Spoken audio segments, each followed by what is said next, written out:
The celestial ship had existed before humanity learned to speak, before civilizations rose and fell, before even the concept of mortality had meaning. En Saba Nur, Apocalypse, the first mutant, the eternal conqueror, had spent centuries searching for it, buried beneath Egyptian sands, waiting for one strong enough to activate its power. The device was designed to test civilizations, to separate the strong from the weak, to cull those unworthy of existence and elevate those who proved their right to survive. Apocalypse placed his hand on the activation panel, his molecular structure interfacing with technology older than recorded history. Humanity has grown complacent, he said to the empty chamber, his voice resonating with the weight of 5 millennia. They hide behind their machines, their laws, their false equality. It is time to remind them, only the strong deserve to inherit the earth. The device activated. Energy older than stars coursed through the chamber. But something was wrong. The celestial technology, designed for one reality, one universe, encountered dimensional barriers it had never been programmed to recognize. Space and time fractured. Apocalypse felt himself being pulled apart at the molecular level. Not destroyed, his celestial enhanced body was too resilient for that. But displaced, torn from one reality and hurled into another. He emerged in fire. The world he crashed onto was industrial, covered in factories and imperial architecture.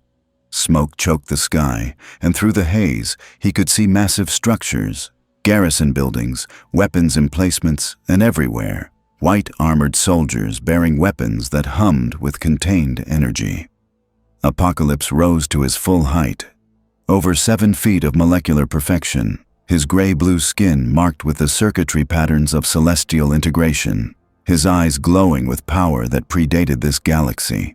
His armor, grown from his own body through molecular manipulation, gleamed with power. "Where am I?"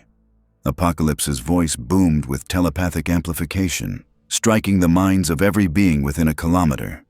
Stormtroopers fell to their knees, clutching their helmets, overwhelmed by psychic pressure they had no defense against. An Imperial officer emerged from the nearest command center, flanked by a full platoon. "Halt! You are in violation of Imperial law. Identify yourself or be destroyed." Apocalypse's eyes narrowed. "Imperial?" He reached out with his telepathy, sifting through the officer's mind with casual brutality. Images flooded his consciousness. A galaxy spanning thousands of worlds, an empire ruling through fear and military might, an emperor who wielded the Force to dominate billions. And everywhere he sensed weakness. Oppression built not on strength, but on terror. "You rule through fear," Apocalypse said, his voice carrying contempt. "You are tyrants who mistake cruelty for power. Your empire is built on the backs of the weak, sustained by the cowardice of those who cannot envision anything better. You are unworthy." The officer signaled, and the platoon opened fire. Blaster bolts, superheated plasma traveling at near-light speeds, converged on Apocalypse's position with military precision. He didn't move. The energy struck his body and was absorbed, converted, redirected. His celestial enhanced molecular structure drank in the plasma, metabolized it, turned it into fuel for his already vast power. When the barrage ended, Apocalypse stood unmarked, his eyes glowing brighter. "Is that the extent of your strength?" Apocalypse asked. "Energy weapons, how primitive." He raised his hand, and telekinetic force erupted outward. Stormtroopers were lifted into the air, their armor crumpling like paper as invisible pressure crushed them. The officer tried to run, but Apocalypse's will was absolute. The man froze in place, his body rigid, his mind screaming silently. "You will serve," Apocalypse declared, walking toward the paralyzed officer. "Or you will be culled. Those are the only options for the weak." He placed his hand on the officer's head, and celestial technology interfaced with human biology. The transformation was immediate and agonizing. The officer's body writhed as molecular changes cascaded through his system. His muscles expanded, his bone density increased exponentially, His mind was rewired to serve absolute loyalty to Apocalypse. Gray-blue skin spread across his body, and his eyes glowed with borrowed power. When the transformation completed, the officer, no longer human, no longer himself, knelt before Apocalypse. "I serve the strong," he said, his voice resonant with power that hadn't existed moments before. "I am your horseman." "Yes," Apocalypse said with satisfaction. "The first of many. This galaxy will learn what true strength means. They will be tested, and only those who prove worthy will survive."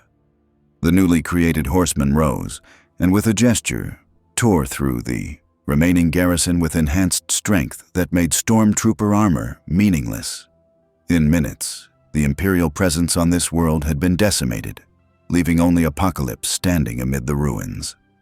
He reached out with his telepathy, scanning this new galaxy, feeling its shape, its power structures, its conflicts.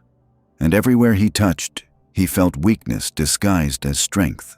An empire that ruled through fear, rebels who fought with idealism, and beneath it all, something else. A power they called the Force, an energy field that bound living things together. "Interesting," Apocalypse murmured.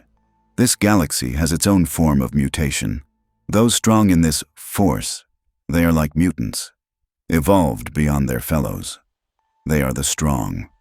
They deserve to be enhanced, to serve, to prove their worthiness." He sensed something approaching, a presence of considerable power, darkness mixed with pain, anger channeled into terrible strength. Someone who might actually be worthy of his attention. Darth Vader's shuttle descended through the smoke-choked atmosphere of Ryloth, summoned by reports of an unknown entity that had destroyed an entire Imperial garrison single-handedly. The Dark Lord of the Sith had initially dismissed it as rebel propaganda or separatist remnants, but the reports were too consistent, too detailed, and through the Force, Vader felt it, a presence unlike anything he'd encountered. Not Force-sensitive exactly, but powerful, ancient, dangerous. "Lord Vader," the shuttle pilot reported nervously, "we're approaching the garrison coordinates. Scans show massive structural damage. No life signs from Imperial personnel. But there's one signature, massive energy readings, origin unknown." "Land," Vader commanded, his mechanical breathing the only sound in the cabin's oppressive silence. The shuttle set down in what had been the garrison's main courtyard. Now it was a crater, littered with crushed armor and destroyed vehicles. And at the center stood a figure that made even Vader pause. Apocalypse turned as Vader descended the shuttle's ramp, and for a long moment, the two beings simply assessed each other. Vader, encased in black armor that sustained his broken body, radiating dark side power. Apocalypse, his gray-blue form towering over even Vader's imposing height, eyes glowing with celestial might. "You are strong," Apocalypse observed, his telepathy brushing against Vader's mind and encountering defenses that actually resisted. "Stronger than the weaklings who commanded this garrison. You have suffered, been broken, rebuilt yourself from that brokenness. You understand that strength is earned through trial." "You destroyed an Imperial garrison," Vader replied, his hand moving toward his lightsaber. "You will answer for this crime. Who are you?" "I am Saba Nur," Apocalypse declared, his voice resonating with absolute authority. "I am Apocalypse. I am the first. I am eternal. I have toppled empires, crushed civilizations, tested the strong and culled the weak for 5,000 years. And now I have come to this galaxy to do what must be done. Separate those worthy of existence from those who merely occupy space." "You speak of strength," Vader said, his lightsaber igniting with a crimson hiss. "But you are alone. The Empire commands millions of soldiers, thousands of warships, the power of the dark side itself. Your arrogance will be your downfall." "Millions of soldiers who rule through fear," Apocalypse countered, not moving as Vader approached. "Warships that intimidate the weak. And this dark side, I sense it in you. Pain converted to power, anger channeled into strength. It is acceptable, Crude, but acceptable. You are stronger than most in this galaxy. But you serve a master, don't you? You bow to one who controls you. That is weakness. Vader's rage spiked, the Force rippling around him. I serve the Emperor because his vision will bring order to the galaxy. You serve because you are afraid, Apocalypse said, and his telepathy drove the words directly into Vader's consciousness, bypassing all mental defenses. Afraid of being alone, afraid of facing what you've become, afraid that without your master's purpose, you would have to confront the emptiness inside you. I see your mind, Darth Vader. I see Anakin Skywalker, buried beneath pain and machinery. You are strong, but you could be so much stronger. Vader attacked. His lightsaber swept toward Apocalypse's neck, backed by decades of combat experience and augmented by dark side power. The blade should have decapitated the gray-skinned being instantly. Apocalypse caught the lightsaber with his bare hand. The plasma blade burned against his palm, and for a moment, Vader thought his strike had succeeded. But Apocalypse's molecular structure simply adapted, his celestial-enhanced biology metabolizing the lightsaber's energy the same way it had absorbed blaster fire. His hand tightened, and the lightsaber's blade flickered, destabilized by his technopathic interference with its kyber crystal. Impressive weapon, Apocalypse observed, studying the lightsaber while Vader tried desperately to pull it free. Elegant, but limited by the weakness of its wielder. Your body, broken by fire, sustained by machinery. You are a remnant of what you could have been. But I could change that. I could enhance you, make you truly powerful. Not through the Force alone, but through evolution. Through becoming what you were always meant to be. Vader released his lightsaber and thrust out his hand, using the Force to crush Apocalypse's internal organs. He felt the telekinetic pressure connect, felt it squeeze, and felt it accomplish nothing. Apocalypse's molecular structure was too adaptable, too resilient. The Force could affect him, but not in ways that would kill or even seriously harm. Your Force is similar to what I possess, Apocalypse said, telekinetically lifting Vader off his feet.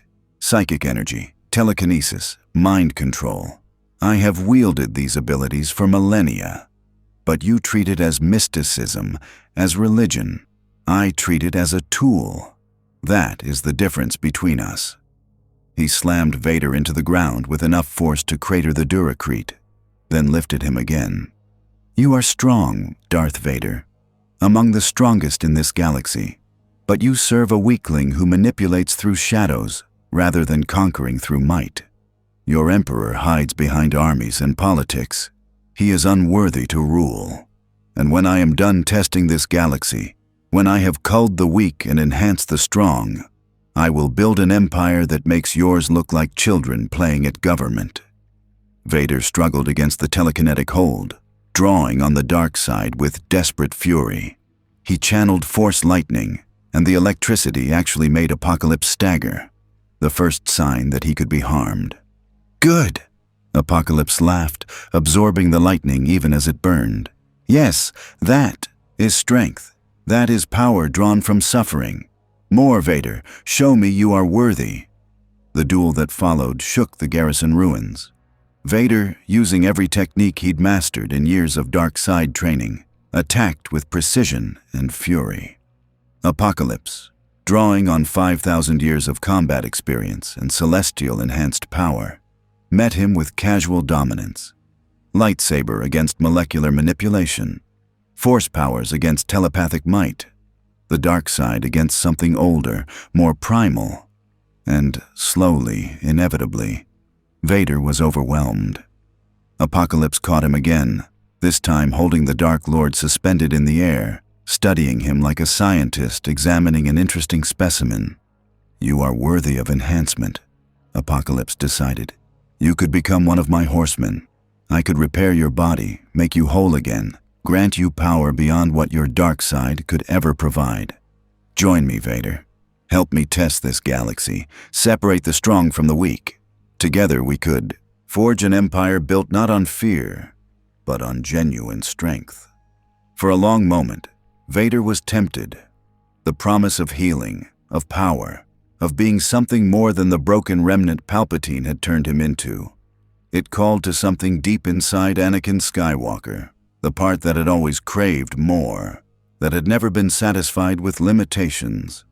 But then he thought of Padme, of Luke, the son he'd only recently learned existed, of everything he'd already sacrificed in pursuit of power that had only brought more pain.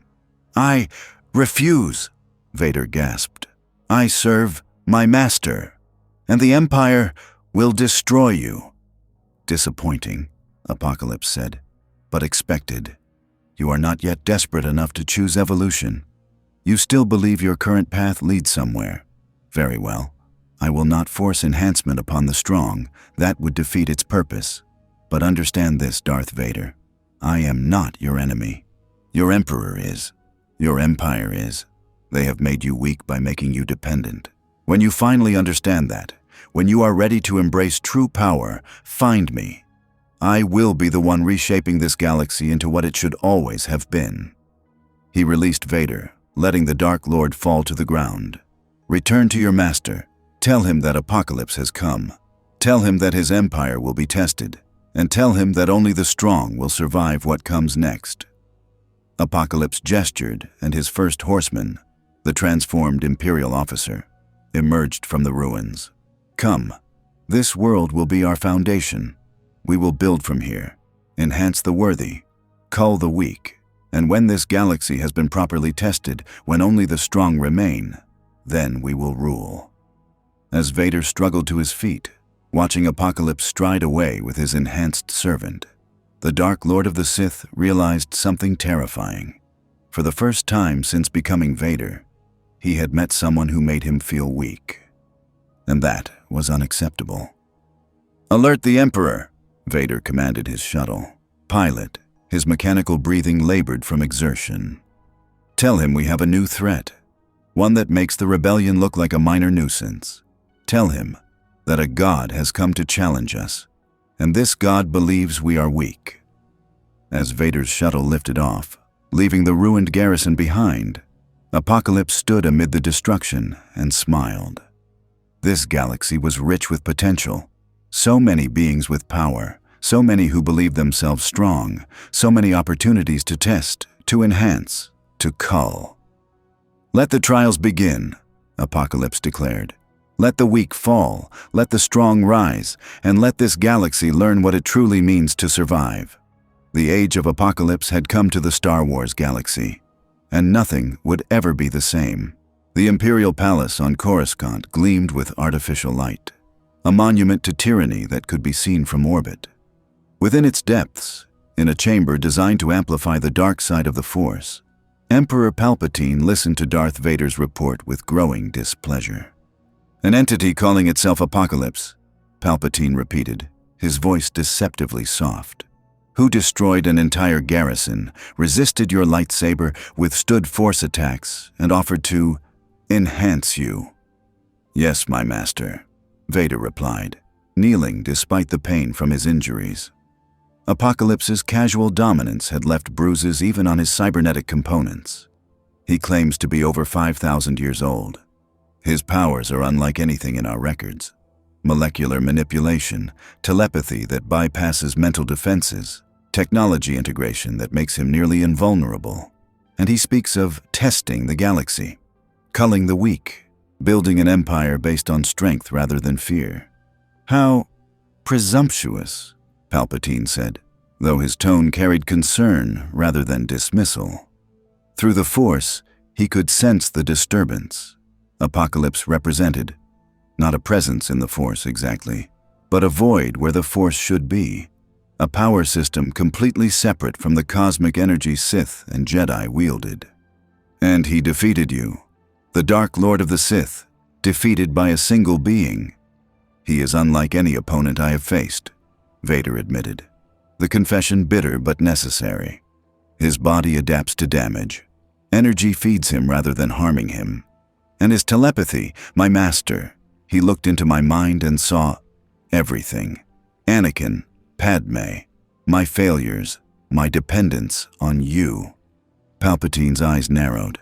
"He tried to turn you against me." He tried to recruit me, Vader corrected. He views the Empire as weak rulers who govern through fear rather than genuine strength. He considers you unworthy because you manipulate from shadows rather than conquering openly. He respects power, but only power, proven through direct action. A philosophy that will be his downfall, Palpatine said, though his mind raced with calculations. An immortal being with powers outside the Force, who could enhance others, who viewed the Empire as weak. This was not a threat to be dismissed. Lord Vader, mobilize the Inquisitorius. Dispatch Star Destroyers to Ryloth.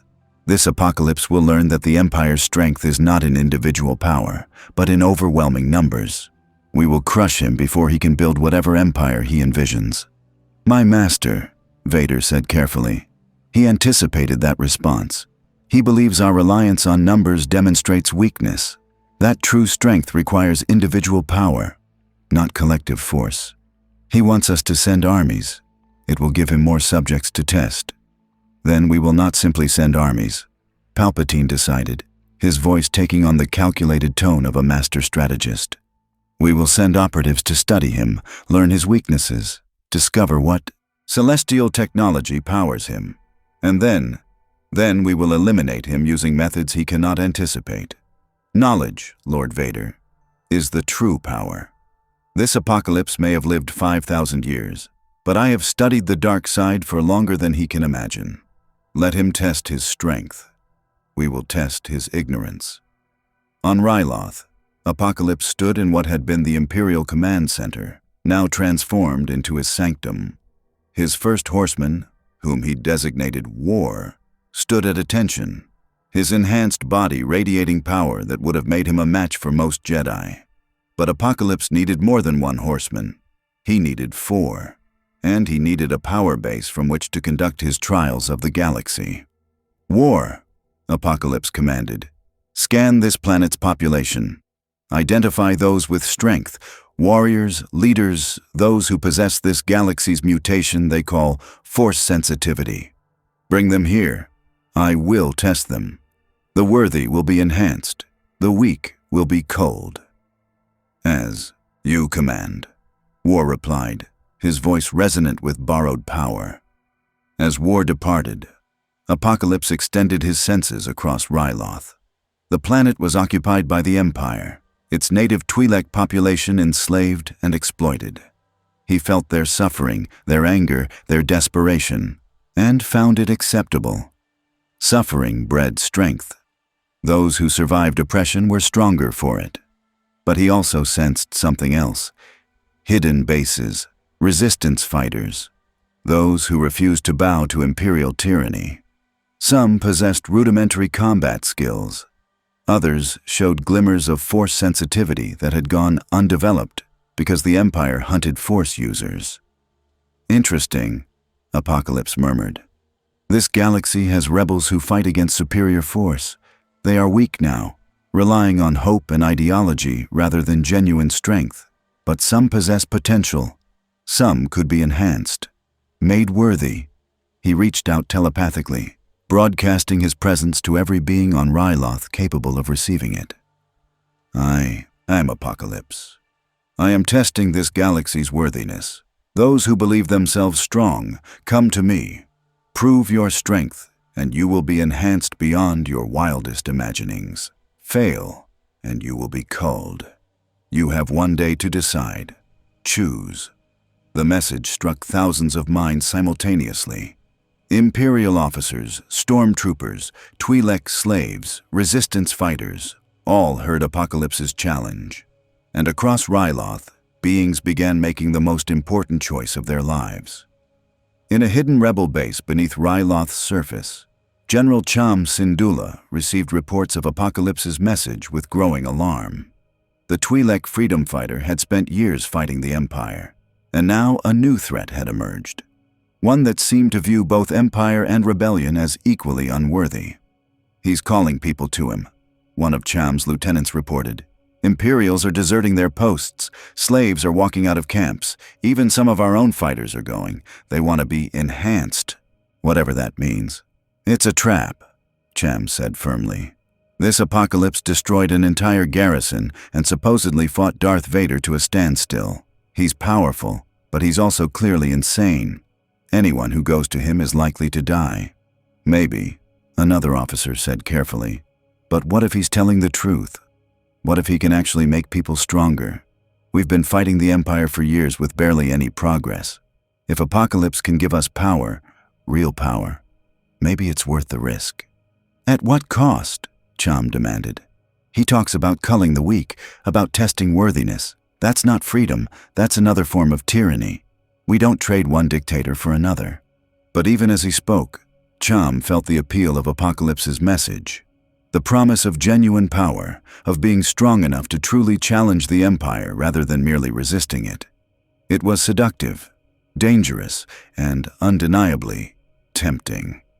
Among those who answered Apocalypse's call was a young Twi'lek woman named Hera Syndulla, Cham's daughter, though she distanced herself from his rebellion years ago.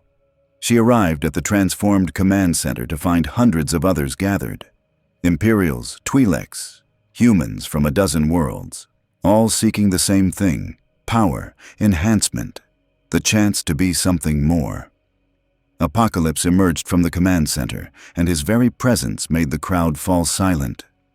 At over 7 feet tall, his gray-blue skin marked with celestial circuitry, his eyes glowing with ancient power, he looked like a god made manifest. "You have come," Apocalypse said, his voice resonating in both their ears and their minds. Some seeking power, others seeking revenge, some desperate to survive, all believing yourselves strong enough to be worthy. Let us see if that belief is justified. He gestured, and the crowd was suddenly divided. Not physically, but through some invisible force that sorted them into groups based on criteria only Apocalypse understood. Those on the left, Apocalypse declared, possess latent strength, genetic potential, force sensitivity, the capacity for enhancement. You will be tested. If you prove worthy, you will be elevated beyond your current limitations. Hera found herself in the left group, along with perhaps 50 others. The rest, hundreds, were sorted to the right. Those on the right, Apocalypse continued, his voice carrying no emotion, no mercy, are weak, genetically inferior, lacking the fundamental potential required for enhancement. You came seeking power you do not deserve. You will be culled. Before anyone could react, Apocalypse raised his hand, and telekinetic force crushed the entire right side group simultaneously. Hundreds of beings died in seconds, their bodies crumpling like paper, their screams cut short by instantaneous death. The left side group, Hera among them, stared in horror at the massacre. Several tried to run. Apocalypse's will froze them in place. "This is the first test," Apocalypse said calmly, walking toward the survivors. "You have witnessed death, witnessed the culling of the weak. Some of you are horrified, others are angry.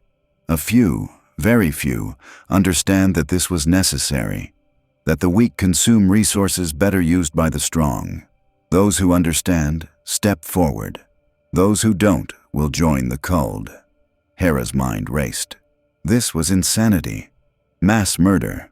The actions of a tyrant worse than Palpatine. But she was also practical, trained by her father in guerrilla warfare, in survival. And survival meant adapting to impossible situations. She stepped forward. Not because she agreed with Apocalypse's philosophy, but because refusing meant death. And the dead couldn't fight back later. 10 others joined her.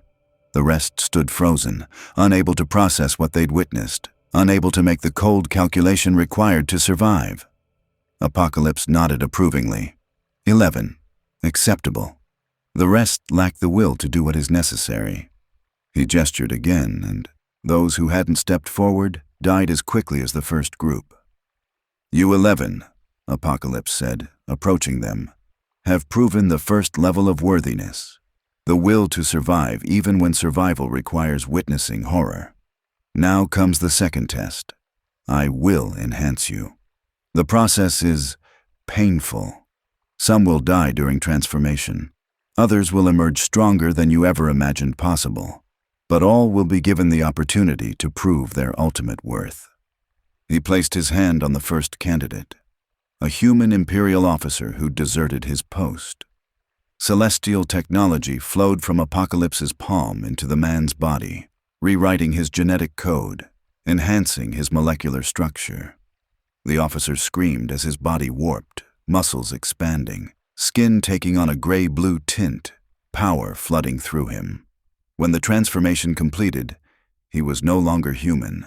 He was something more. Enhanced, powerful, changed. "You are now Famine," Apocalypse declared.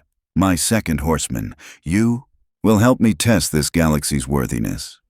He moved to the next candidate, and the transformation process repeated. This one, a Twi'lek male, didn't survive. His body couldn't handle the enhancement, and he disintegrated into genetic slurry. "Weak," Apocalypse observed without emotion, and moved to the next. By the time he reached Hera, 7 of the 11 were dead. The 3 who'd survived besides her had become horsemen, Famine, Pestilence, and one designated as Death. They stood behind Apocalypse, their enhanced forms radiating power that made normal beings flinch. "You are strong-willed," Apocalypse observed, studying Hera with those glowing eyes. "Force-sensitive, though untrained. Genetically superior. You could become my 4th horseman, or you could die like the others. What say you, Twi'lek? Do you possess the strength to survive transformation?" Hera looked at the 3 horsemen, beings who'd been enhanced beyond recognition, their humanity burned away in exchange for power. She thought of her father, of the rebellion, of fighting for freedom rather than strength, but she also thought of surviving, of getting close to Apocalypse, of learning his weaknesses, of finding a way to stop him from the inside. "I am strong enough," Hera said, forcing confidence into her voice. "Enhance me."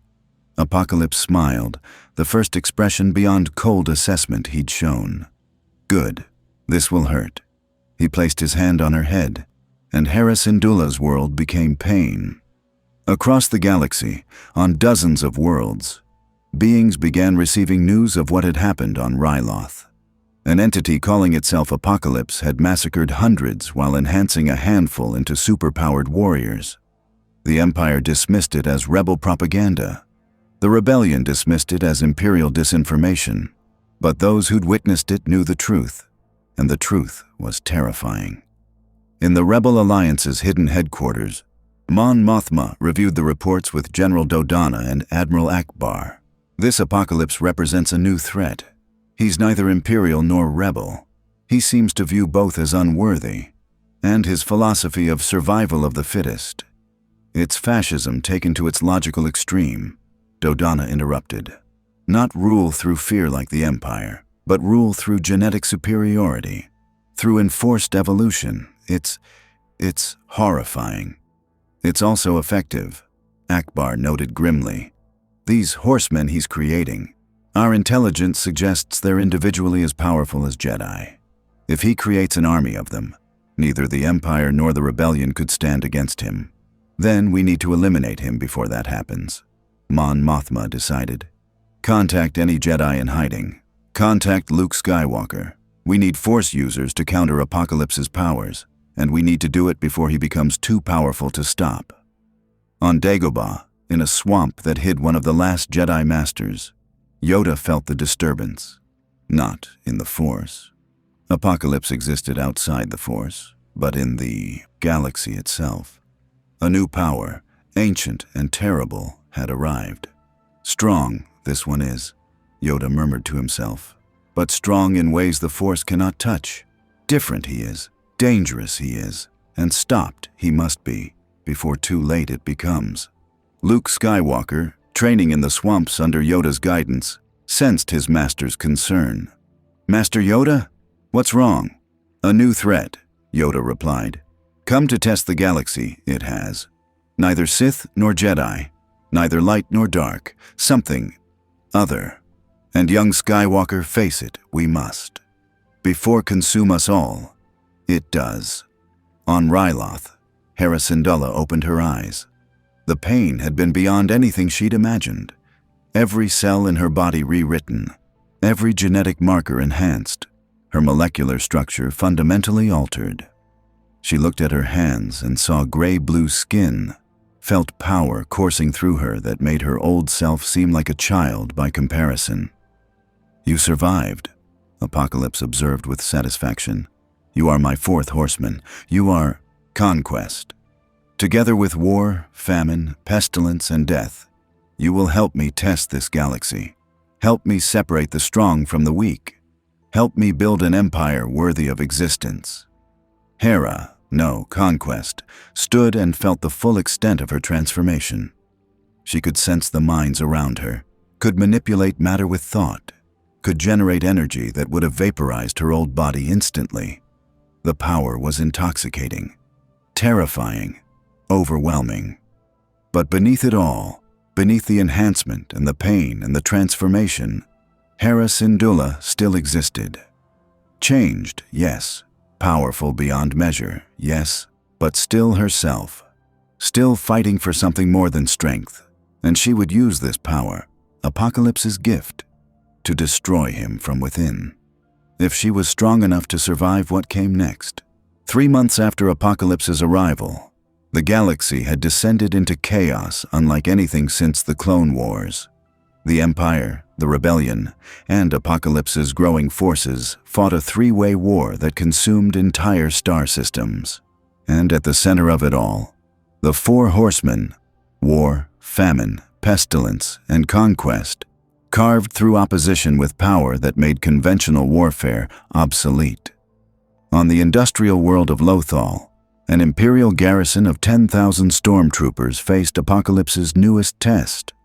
The horseman called Pestilence walked through their ranks like death incarnate, his enhanced body generating a biological weapon that made the Empire's own bioweapons look primitive.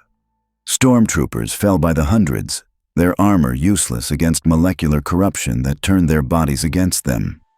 "Your Empire relies on numbers," Pestilence said, his voice resonating with borrowed power as he broadcast to every Imperial officer watching via surveillance. "You believe overwhelming force equals strength, but true strength is individual, absolute. I am one being, and I am ending your garrison. What does that say about your Empire's worth?" Governor Aranda Price watched from her command ship in orbit, her face pale as 10,000 soldiers died in minutes. "Deploy the TIE bombers, orbital bombardment, destroy the entire city if necessary. Just kill that thing." "Governor," her tactical officer said nervously, "there are still over 1 million civilians in that city. The Empire's doctrine," Price interrupted coldly, "says to maintain order through any means necessary. Apocalypse has made Lothal a symbol of our weakness. We need to show the galaxy that defying the Empire, even through this creature, results in total annihilation." Fire. The orbital bombardment began. Turbo-laser fire from star destroyers rained on Lothal City, turning buildings to molten slag, vaporizing city blocks. But Pestilence simply stood in the center of the devastation, his molecular structure absorbing the energy, his celestial enhanced body adapting to temperatures that would have vaporized normal matter. When the bombardment ended, when 1 million civilians and 10,000 stormtroopers were dead, Pestilence stood alone in the ruins and laughed. "Yes," his voice boomed telepathically across the entire system. "This is what your Empire truly is. Not strength, but spite. Not power, but destruction born of fear. You would kill your own people rather than face me in actual combat. You are unworthy." The transmission reached every world in the sector.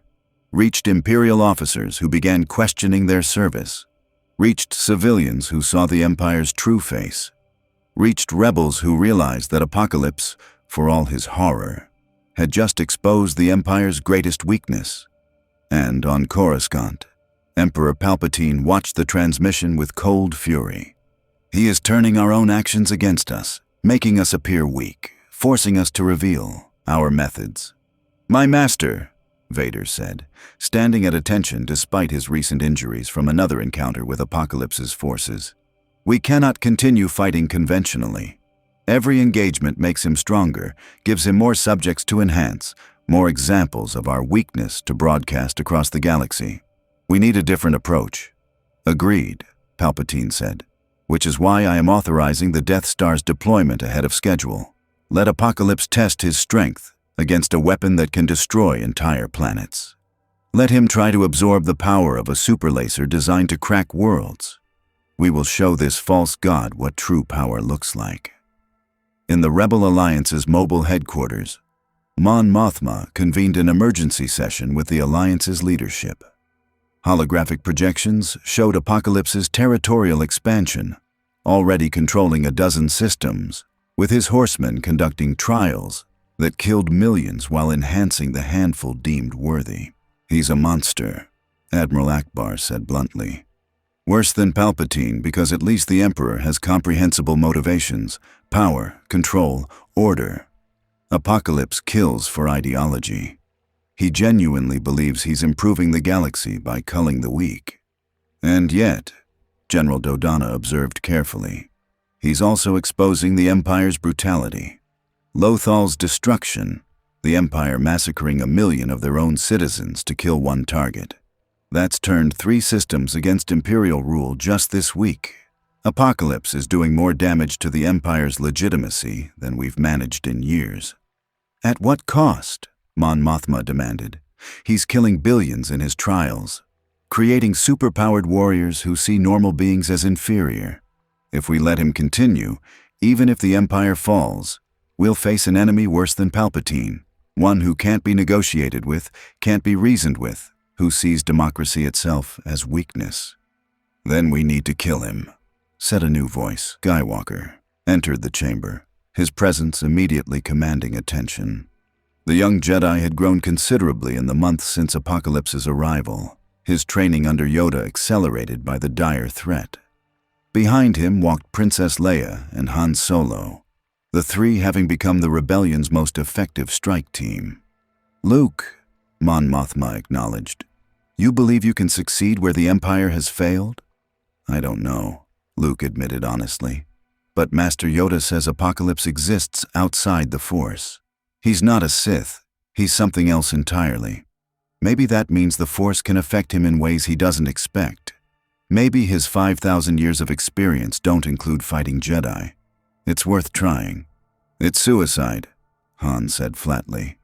Kid, I've seen the reports. This Apocalypse character fought Vader to a standstill.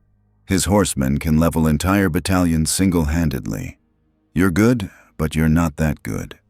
Then we don't fight him directly, Leia suggested. We infiltrate his organization, find his weaknesses. One of his horsemen, Conquest. There's intelligence suggesting she might not be fully loyal. If we could turn her... Conquest is Hera Syndulla, a holographic figure interrupted. Cham Syndulla's projection appeared, the Twi'lek freedom fighter's face showing strain. My daughter. I've been trying to reach her for months, but Apocalypse's transformation changed her fundamentally. She has power now, terrible power, but I don't know if she's still Hera underneath. Then we find out, Luke decided. I'll go to Ryloth, try to contact her. If she's still in there, still fighting, we can work together. If not... He didn't finish the sentence. On Ryloth, in the fortress Apocalypse had built from the ruins of the Imperial garrison, Hera Syndulla, Conquest, stood in her private chamber, struggling with the duality of her existence.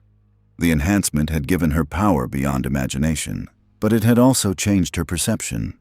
She could sense the weakness in normal beings now, feel their genetic inferiority, understand why Apocalypse viewed them as he did, and it terrified her. You are troubled, Apocalypse's voice came from behind her. He entered her chamber without announcement, as was his right. You hide it well, but I sense the conflict in your mind. You still cling to your old identity, to weakness disguised as compassion. I serve you, Conquest said carefully, turning to face him. I have conducted your trials, enhanced the worthy, culled the weak. My loyalty. Your loyalty is to survival, Apocalypse interrupted, his glowing eyes studying her with unnerving intensity. You became my horseman because the alternative was death. You serve because you believe it will allow you to eventually oppose me. You think I don't see this? Hera's enhanced mind raced, preparing defenses, calculating escape routes. But Apocalypse simply smiled. I see it, he continued, and I approve. You are strong enough to hide your true intentions even from telepathic scanning. You are patient enough to endure months of service while planning rebellion. These are strengths. They demonstrate worthiness. If you were mindlessly obedient like the others, you would be less valuable. Then why tell me you know? Hera asked, confused. Because, Apocalypse replied, true strength requires choice. War, famine, pestilence, death. They serve me because I rewrote their genetic loyalty. They are powerful but predictable. You, conquest, serve while maintaining independent thought. That makes you the most valuable of my horsemen. Because when you eventually choose to serve me genuinely, when you understand my vision and embrace it willingly, you will be unstoppable. I will never embrace genocide, Hera said firmly. You already have, Apocalypse countered. You have conducted my trials, stood by while millions died, used your power to help me expand my territory. You tell yourself you're infiltrating, surviving, planning, rebellion. But every day you serve, you become more like me. Every trial you conduct makes it easier to conduct the next. Eventually, you will realize that culling the weak is not genocide. It is evolution, survival of the fittest on a galactic scale. He turned to leave, then paused at the door. A Jedi is coming, Luke Skywalker. He seeks to rescue you, to turn you against me. I will allow this meeting. Let us see if your old weakness, compassion for others, still has power over you, or if you have truly evolved beyond such limitations. 2 days later, Luke Skywalker infiltrated Apocalypse's fortress using Jedi stealth techniques that even Hera's enhanced senses struggled to detect. He found her in the fortress's observation deck, overlooking Ryloth's transformed landscape. Hera Syndulla, Luke said softly, deactivating his lightsaber. I'm Luke Skywalker. Your father sent me. He wants you to know that he still loves me, Hera finished, not turning. That I'm still his daughter. That I can come home if I break free from Apocalypse's control. She finally turned, and Luke saw her fully. Gray-blue skin, eyes glowing with borrowed power, radiating strength that made even his Jedi instincts scream warnings. I'm not controlled, Luke. This is who I am now, enhanced, powerful, evolved. That's not evolution, Luke said carefully. That's mutation forced on you. Apocalypse changed you against your will. I chose enhancement, Hera interrupted. I could have refused and died. I chose survival. And now I have power to actually change things, rather than just resisting from the shadows like the rebellion does. By killing billions? Luke demanded. By helping Apocalypse cull anyone he deems weak. That's not changing things for the better, Hera. That's becoming what we're fighting against. Is it? Hera's voice carried genuine doubt now. Luke, I've seen both sides. The Empire kills through fear and control. The rebellion fights with hope and sacrifice. And Apocalypse, he kills through philosophy, survival of the fittest. It's brutal, yes. But is it wrong? The galaxy is overcrowded, resources are strained, the weak drag down the strong. Maybe. No, Luke said firmly. That's his voice in your head, not yours. I've felt the dark side, Hera. I know how seductive it is to believe that power justifies action, that the ends justify the means. But they don't. We're defined by how we treat the weak, not how we dominate them. Hera was silent, conflict visible on her transformed features. Finally, she spoke. You want me to betray Apocalypse, to help the rebellion stop him. But Luke, I've seen his power, felt it. He survived 5,000 years by being stronger, smarter, more adaptable than any opponent. The Empire can't stop him. The rebellion can't stop him. And if I betray him, he'll kill me before I can help you." "Then help me understand him," Luke pressed. "His weaknesses, his plans, anything that gives us a chance." Before Hera could respond, the fortress shook. Alarms screamed as massive energy signatures appeared in orbit. Star destroyers, dozens of them, led by the Executor, Vader's personal flagship. And descending from the flagship's hangar bay came Vader himself, along with an entire legion of the Empire's best troops. "The Empire comes," Apocalypse's voice boomed through the fortress. "They bring their Dark Lord, their elite soldiers, their mightiest weapons. Let us show them the difference between their weakness and our strength. Horsemen, to battle!" Hera looked at Luke, conflict written across her face. "You should leave, now, before this becomes a massacre." "Come with me," Luke urged. "Help us stop him before it's too late." Hera closed her eyes, feeling the enhanced power coursing through her, remembering the person she'd been before, torn between two identities. When she opened them again, they glowed brighter. "I can't," she said, "because I don't know if I want to stop him anymore, and that terrifies me more than anything." As Luke fled the fortress, using the Force to enhance his speed, the Battle of Ryloth began. Vader led the Imperial assault with focused fury, his lightsaber carving through Apocalypse's enhanced warriors while his troops provided supporting fire. But they were facing beings who could manipulate matter, generate biological weapons, absorb energy. War met Vader directly, his enhanced strength matching the Dark Lord's Force-augmented power. They clashed in the fortress courtyard, lightsaber against molecular fists, dark side against celestial enhancement. "You serve a master who makes you weak," War said, echoing Apocalypse's philosophy. "You could be so much stronger if you embraced true evolution." "I serve the Empire," Vader replied, his lightsaber finding gaps in War's enhanced durability. "And the Empire will destroy you all. The Empire will fall," War countered. "Just like the Republic before it. Just like every government built on the weakness of compromise. Only strength endures. Only the fittest survive." Their battle shook the fortress, but it was ultimately indecisive. War was powerful, but Vader was experienced, skilled, channeling decades of dark side mastery against raw enhanced strength.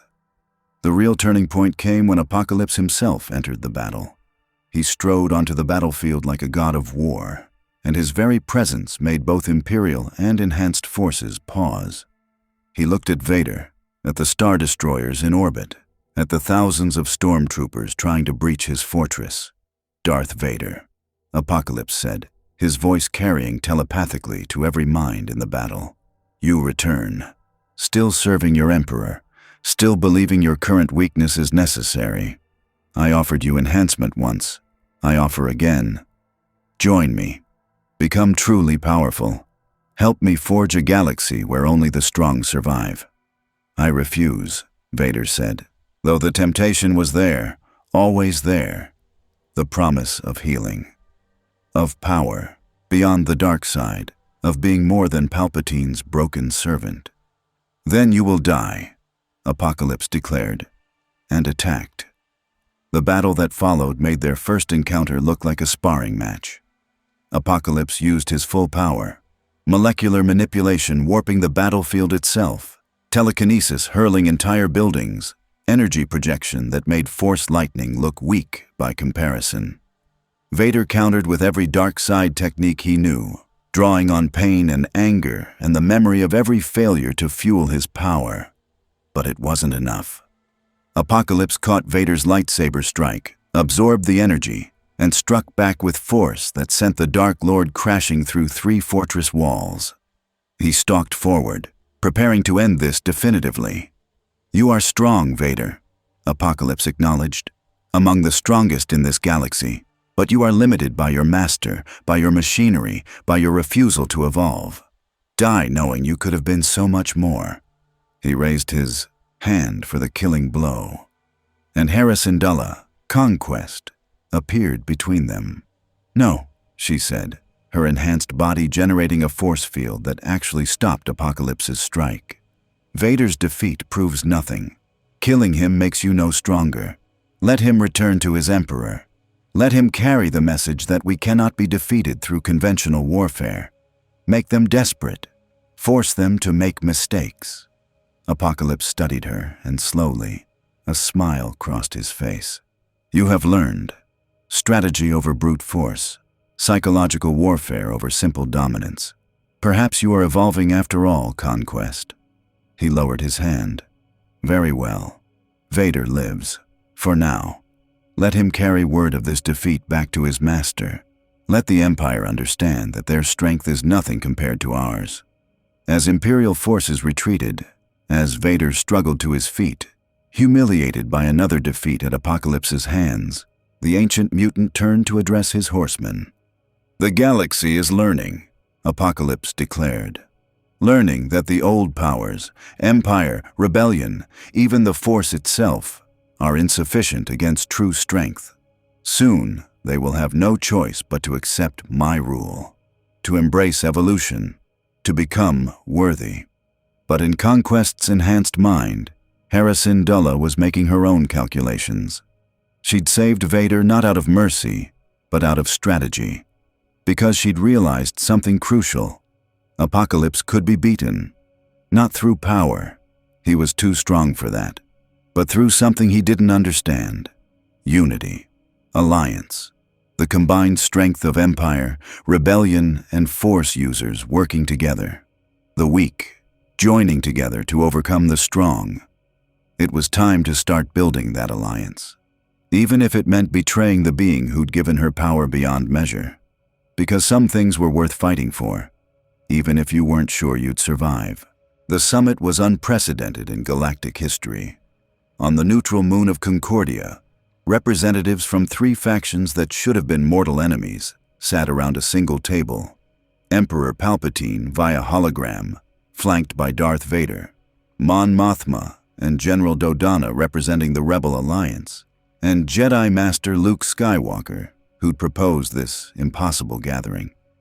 This is absurd, Palpatine said, his holographic form flickering with barely contained irritation. The Empire does not negotiate with terrorists and insurgents, and the Rebellion doesn't ally with genocidal tyrants, Mon Mothma countered sharply. But we're not here to negotiate with each other. We're here because there's a threat that makes our conflict look like a family squabble. Apocalypse, Vader said, his mechanical breathing the only sound in the tense silence that followed. He has conquered 23 systems in 6 months. Created over 200 enhanced warriors, killed 4 billion beings in his trials. And every engagement, Empire or Rebel, ends in defeat. Because we fight him separately, Luke said, his voice carrying a conviction beyond his years. The Empire sends Star Destroyers and Stormtroopers. The Rebellion sends strike teams and starfighters. Both fail because we're fighting a being who survived 5,000 years by being stronger than any individual opponent. But together we might have a chance, General Dodonna finished. Apocalypse believes in individual strength, in survival of the fittest. His entire philosophy is built on the idea that the strong deserve to rule and the weak deserve to die. What if we prove that cooperation, unity, is stronger than individual power? A pretty sentiment, Palpatine said dismissively, but ultimately meaningless. Apocalypse has abilities beyond the Force. His horsemen can devastate armies. His own power rivals anything I've encountered in decades of studying the Sith. Unity won't save us from that. Maybe not, Luke acknowledged. But there's something else. One of his horsemen, Conquest, she's not fully loyal. I spoke with her. Hera Syndulla is still in there, still fighting. If we can turn her, if we can get intelligence on Apocalypse's weaknesses. She saved my life, Vader interrupted, surprising everyone. At Ryloth, Conquest intervened when Apocalypse would have killed me. Not out of mercy, she's beyond such weakness now, but out of strategy. She's planning something that requires the Empire to survive. Then we have an opening, Mon Mothma said. The question is whether we can set aside our conflict long enough to exploit it. Emperor, I'm not asking for peace. I'm not asking you to abandon your empire. I'm asking for a temporary ceasefire while we deal with an existential threat to all sentient life in the galaxy." Palpatine was silent for a long moment, his yellow eyes calculating probabilities, assessing risks. Finally, he spoke. "Very well. Ceasefire. But understand, when Apocalypse is defeated, when this threat is eliminated, the Empire will resume its rightful dominance. The rebellion will be crushed. Order will be restored." "We'll see about that," Mon Mothma replied. "But for now, alliance against Apocalypse." The plan was audacious to the point of insanity. While the combined Imperial rebel forces would launch a coordinated assault on Apocalypse's primary stronghold, the fortress on Ryloth, a strike team led by Luke, Vader, and Princess Leia would infiltrate deep into enemy territory to contact Conquest. The goal: turn her against Apocalypse and learn his weaknesses before the main assault began. "This won't work," Han Solo said as he piloted the stealth shuttle through Ryloth's defensive perimeter. "We're flying into the heart of Apocalypse's territory with the two people he most wants to kill, a Sith Lord and a Jedi, betting everything on the idea that his superpowered horsemen will betray him. This is the worst plan I've ever been part of, and I've been part of some really bad plans." "Your objections are noted, Captain Solo," Vader said from the co-pilot's seat, his presence making the small shuttle feel claustrophobic. "Now focus on not being detected. I have no desire to die because you were too busy complaining to pilot effectively." "Says the guy who got his butt kicked by Apocalypse twice," Han muttered. "3 times, Vader corrected coldly. "And I survived all 3 encounters. Most beings who face Apocalypse don't survive one." In the shuttle's passenger compartment, Luke meditated, reaching out through the Force to find Hera's presence. She was easy to locate. Her enhanced power signature blazed like a star against the galaxy's background. But beneath the power, beneath the celestial enhancement, Luke sensed something else: conflict, doubt. Humanity struggling against the philosophy Apocalypse had tried to impose. "She's still in there," Luke said, opening his eyes. "But she's fading. Every day she serves Apocalypse, every trial she conducts, she becomes more like him. We're running out of time." They landed in an abandoned mining facility on Ryloth's dark side, far from Apocalypse's fortress, but close enough to reach Conquest's location. As they disembarked, Leia checked her blaster, her face set with determination. "Remember," she said, "we're not here to fight. We're here to talk, to convince Hera that there's another way, that she doesn't have to be Apocalypse's horseman." "And if she refuses?" Vader asked. "Then we run," Luke said firmly. "Because fighting Conquest in her own territory, with Apocalypse potentially sensing the conflict, that's suicide, even for us." They made their way through Ryloth's transformed landscape. In the 6 months since Apocalypse's arrival, the planet had changed dramatically. The Empire's industrial facilities had been repurposed, enhanced with technology that seemed to blend celestial engineering with galactic science. The native Twi'leks moved through cities rebuilt in Apocalypse's image, those who'd proven worthy by surviving his trials, enhanced to various degrees, serving because they'd been given no other choice. "This is what he wants for the entire galaxy," Leia said quietly, watching enhanced Twi'leks work with mechanical efficiency. "A civilization where everyone serves his philosophy, where the weak are culled and the strong are remade. It's efficient," Vader observed clinically. "No resistance, no rebellion. Everyone working toward a unified purpose. The Emperor would appreciate the order, if not the methods." "It's slavery," Luke countered, "dressed up as evolution. These people didn't choose enhancement.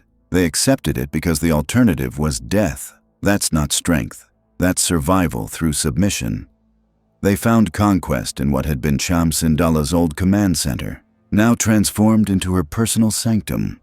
She stood before a holographic display showing Apocalypse's territorial expansion, her enhanced form radiating power that made even Vader's dark side presence feel diminished. "Luke Skywalker," Conquest said without turning, "Darth Vader, Princess Leia Organa, and the smuggler, Solo, guarding your shuttle. An interesting delegation. Come to convince me to betray my master, or to kill me if I refuse? We're here to offer you a choice, Luke said, stepping forward. The same choice Apocalypse claims to offer everyone. Prove your strength. But real strength, Hera. The strength to resist what he's made you. To choose compassion over power.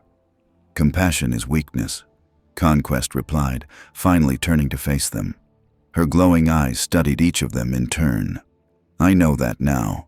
I feel the weakness in normal beings. Their genetic inferiority, their limited potential, their inability to survive without coddling and protection. Apocalypse is right. The strong deserve to rule.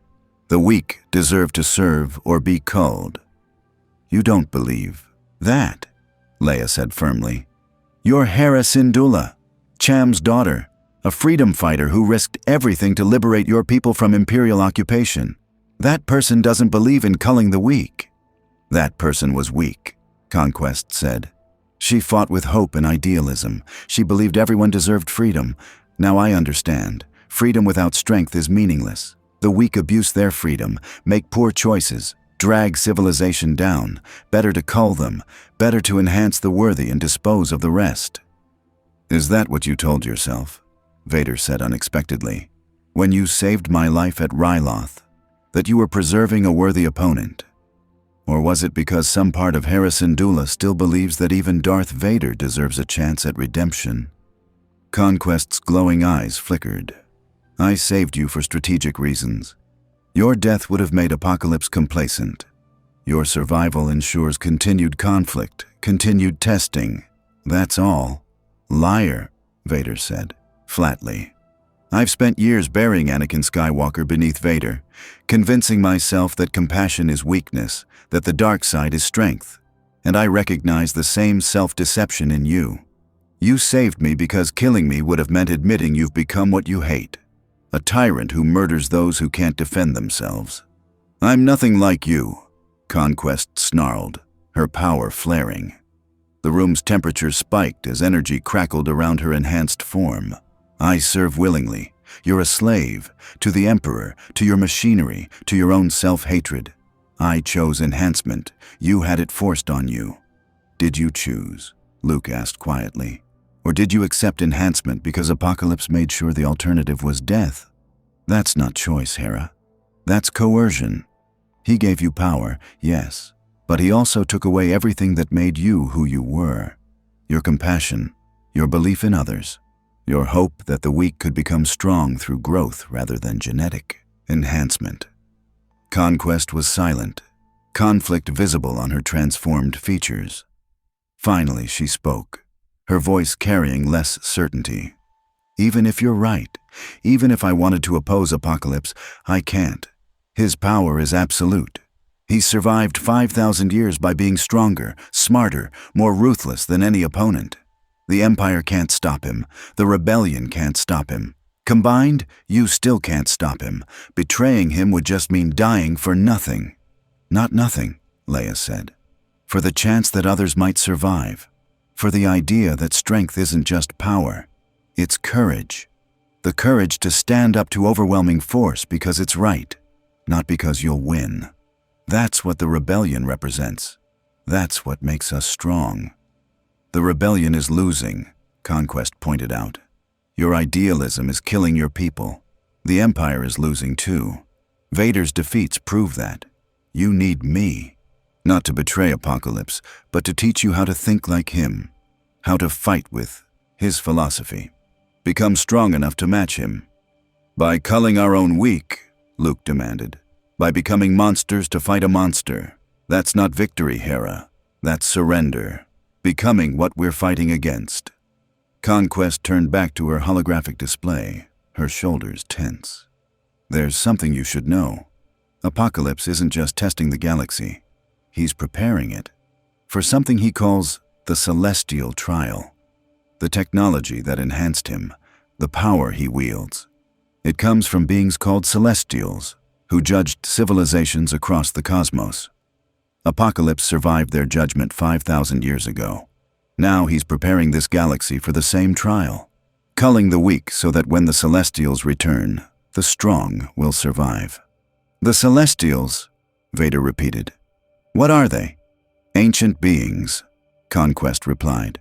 More powerful than anything in this galaxy. They created species, shaped worlds, judged civilizations. And according to Apocalypse, they're coming back. All of this, the trials, the enhancements, the culling. He believes he's saving the galaxy by making it strong enough to pass their judgment. That's insane, Leia said. He's killing billions based on the belief that some ancient aliens are going to judge us. Is it more insane than believing in the Force? Conquest countered. Then thinking an energy field gives some people power over others. Apocalypse has evidence. Celestial technology. Memories spanning millennia. He's not delusional. He's preparing for something real. Then we need to stop him before this trial arrives, Luke decided. Which means we need your help. Not to become like him, but to understand him. His weaknesses, his limitations, anything that gives us a chance. Conquest was silent for a long moment. Finally, she spoke, and her voice carried Hera Syndulla's determination rather than Apocalypse's philosophy. He's vulnerable during enhancement. When he's transforming someone into a horseman, he channels massive amounts of celestial energy through his own body. For those few minutes, he's focused entirely on the transformation. His defenses are down. His attention is elsewhere. That's when he can be hurt. But he only enhances the worthy, Vader observed. Getting close enough to witness an enhancement. I can arrange it, Conquest interrupted. I'll tell him I found someone worthy of enhancement. Someone strong enough to become his fifth horseman. And when he's focused on the transformation, when his defenses are down, that's when you strike. All of you. Empire, Rebellion, Jedi, Sith. Everything you have focused on that one moment of vulnerability. You're betraying him, Luke said. After months of service, you're choosing to oppose him. Why now? Because, Conquest replied, and for the first time since her transformation, her eyes dimmed slightly, showing Hera beneath the enhancement. I conducted a trial yesterday. A village of Twi'leks, farmers, families, children. Apocalypse ordered me to test them, to cull the weak and enhance the strong. I killed 300 people, found 2 worthy of enhancement, and I felt nothing. No guilt, no remorse. Just professional satisfaction at completing the mission efficiently. Her voice broke slightly. That's when I realized I was becoming him. That every day I served, I lost more of Hera Syndulla and became more of Conquest. And if I don't stop him now, if I don't choose to oppose him while I still can, there won't be anything left of me worth saving. Then we have a plan, Luke said. You arrange the enhancement scenario. We prepare our forces, and when Apocalypse is vulnerable, we end this. Together. One more thing, Conquest said, her voice hardening. When this is over, when Apocalypse is defeated, I want the Empire to free Ryloth. Full independence, no occupation, no exploitation. That's my price for betrayal. The Empire doesn't negotiate with, Vader began. Agreed, Palpatine's voice cut in through Vader's calm, the Emperor having monitored the entire conversation. Ryloth's independence in exchange for Apocalypse's defeat. A small price to pay for eliminating an existential threat. Though I'm curious, Conquest, after all you've done, all you've become, do you truly believe you can return to being Hera Syndulla? No, Conquest admitted. The enhancement is permanent. I'll always have this power, always see the genetic weaknesses in others, always struggle against Apocalypse's philosophy embedded in my enhanced mind. But I can choose. Every day, every moment, I can choose to be more than what he made me. That's the real strength. Not power, choice. The assault began 3 days later. Every Star Destroyer the Empire could spare converged on Ryloth. Every Rebel capital ship, every starfighter, every commando team, all focused on Apocalypse's fortress. And leading the assault were the 3 people who'd become symbols of the galactic conflict. Luke Skywalker, Darth Vader, and Princess Leia. The battle was apocalyptic. Apocalypse's enhanced warriors met the combined forces with power that made conventional warfare obsolete. War, famine, pestilence, and death, the original four horsemen, fought with abilities that devastated entire battalions. But the Imperial and Rebel forces had learned from previous defeats. They fought in coordinated waves, using the Empire's overwhelming firepower combined with the Rebellion's tactical flexibility.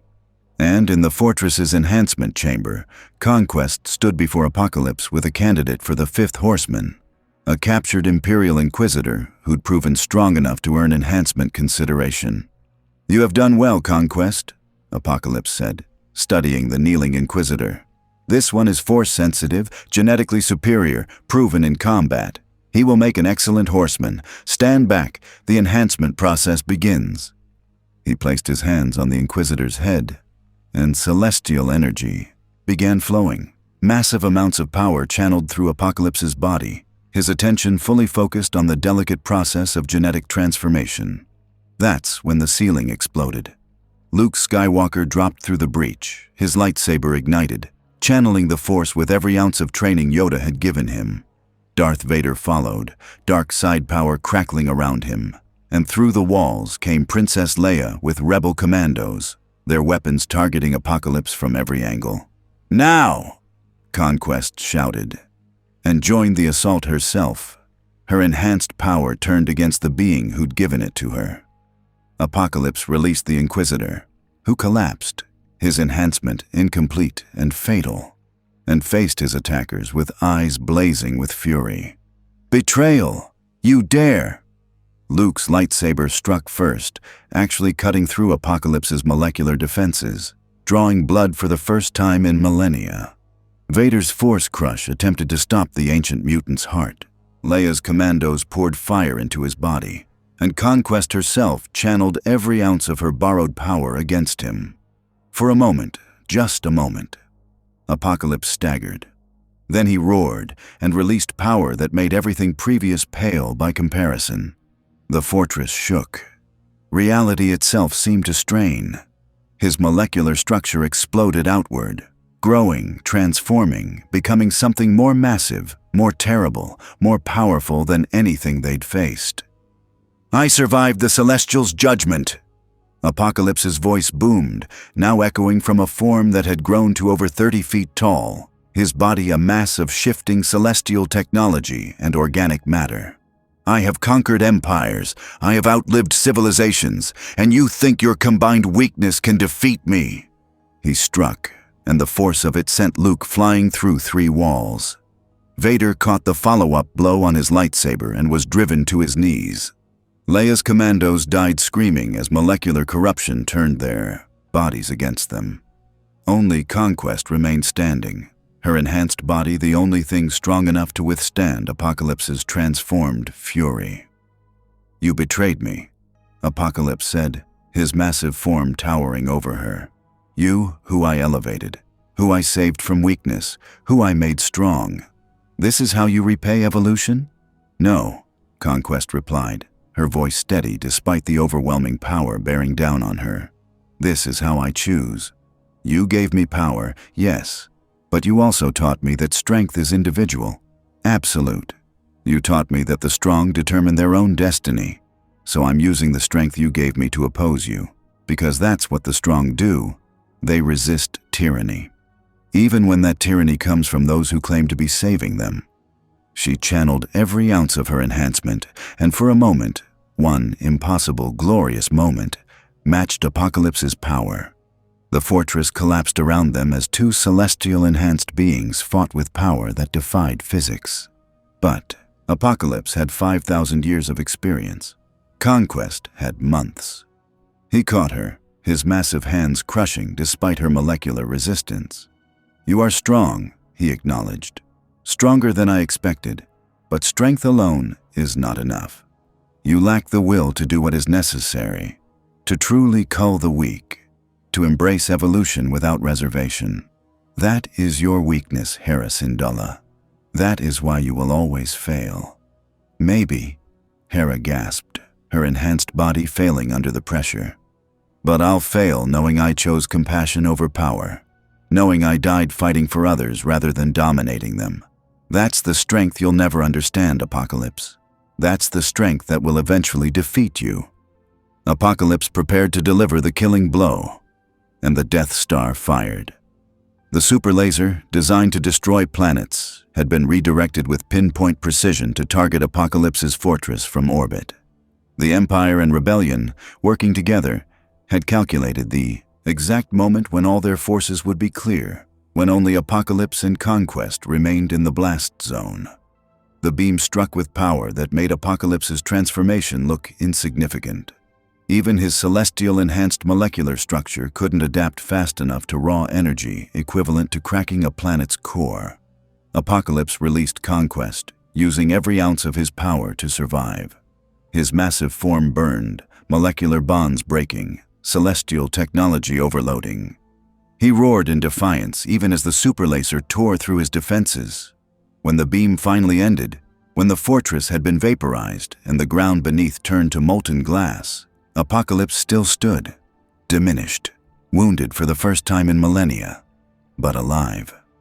"You survived," he said, his voice weak, his form shrinking back to normal size as he struggled to maintain molecular integrity. "You combined your strength, worked together, proved that unity could challenge individual power." He looked at the assembled forces, Imperial, Rebel, Jedi, Sith, all working together against him. And for the first time in 5,000 years, Ensaba Nur felt something he'd thought bred out of him: respect. "I underestimated you," Apocalypse admitted, his body failing, celestial technology unable to repair damage from a planet-cracking weapon. "Believed the weak could never defeat the strong. But you weren't weak. You were unified, and unity is its own kind of strength." He collapsed, his molecular structure finally giving way. But before he died, he looked at Conquest, at Hera Syndulla, who'd survived by being thrown clear of the blast, and spoke his final words. "You were right, Hera Syndulla. Strength is not just power, it is choice, and you proved yourself the strongest of all by choosing compassion over domination. Survive, and remember, not all evolution requires culling." Apocalypse, Ensaba Nur, the first mutant, the immortal conqueror, died. And the galaxy, for the first time in 6 months, was free of his trials. The aftermath of Apocalypse's defeat reshaped the galaxy in ways no one had anticipated. The temporary alliance between Empire and Rebellion, born of desperate necessity, couldn't survive once the existential threat was eliminated. Within weeks, both sides returned to their conflict. But something fundamental had changed. The Empire, forced to acknowledge that unity had defeated a threat their overwhelming military power couldn't stop, became more cautious. Palpatine, recognizing that Apocalypse's philosophy of culling the weak had actually made him vulnerable to combined opposition, adjusted his own doctrine. The brutality remained, but the casual genocide that had characterized earlier imperial rule became rarer. Even tyrants could learn lessons. The rebellion gained something even more valuable: proof that the impossible could be achieved. If they could unite with their mortal enemy to defeat Apocalypse, they could overcome the Empire itself. The alliance became a symbol, referenced in recruiting materials across the galaxy. The weak, working together, defeated the strong. We can do it again. Darth Vader carried the memory of fighting beside his own son against a common enemy. The experience didn't redeem him. That would take years more. But it planted a seed. The recognition that perhaps there was another path beyond simple domination through the dark side. That perhaps Luke Skywalker represented not weakness, but a different kind of strength. Hera Syndulla, Conquest no longer, but never quite Hera again either, became something new. Her celestial enhancement was permanent, leaving her with power that made her one of the most formidable beings in the galaxy. But she used that power differently than Apocalypse had intended. She returned to Ryloth, honored the Empire's promise of independence, and began building something Apocalypse had never considered. A civilization where the enhanced and the normal coexisted, where strength protected the weak rather than culling them. The other horsemen, war, famine, pestilence, and death, were casualties of the Death Star blast. Their enhancements, tied to Apocalypse's own celestial technology, failed when he died. It was a mercy in its way. They had been tools, weapons, denied the choice that had saved Hera. Luke Skywalker completed his training under Yoda, having learned a crucial lesson, that the Force wasn't the only power in the galaxy, that relying solely on Jedi abilities was a weakness. He'd fought alongside a Sith Lord and a genetically enhanced horseman to defeat a threat none could have faced alone. That understanding would shape how he rebuilt the Jedi Order years later, not as isolated peacekeepers, but as allies to any who fought for justice. And across the galaxy, on thousands of worlds, billions of beings who'd survived Apocalypse's trials carried scars both physical and psychological. They'd witnessed what happened when someone truly believed that only the strong deserved to survive. Many had lost family, friends, entire communities to the culling, but they'd also witnessed something else, that the weak, working together, could overcome impossible power. That unity was its own kind of strength. That choosing compassion over domination wasn't weakness. It was the ultimate demonstration of power. In the ruins of Apocalypse's fortress, later turned into a memorial, a single inscription was placed by Hera Syndulla. Apocalypse believed only the strong deserved to survive. He was wrong. Everyone deserves the chance to become strong. That is true evolution. That is real strength. The galaxy had faced a god from another universe, a being who'd survived 5 millennia, who'd toppled civilizations and reshaped worlds according to his vision. And the galaxy had won, not through individual power, but through something Apocalypse had never valued: hope, unity, the recognition that every being, strong or weak, deserved the chance to survive. And perhaps that was the greatest lesson of all, that strength wasn't measured in power, but in compassion. Not in domination, but in the choice to protect others. Apocalypse had come to test the galaxy's worthiness. In the end, the galaxy had tested his, and he had been found wanting.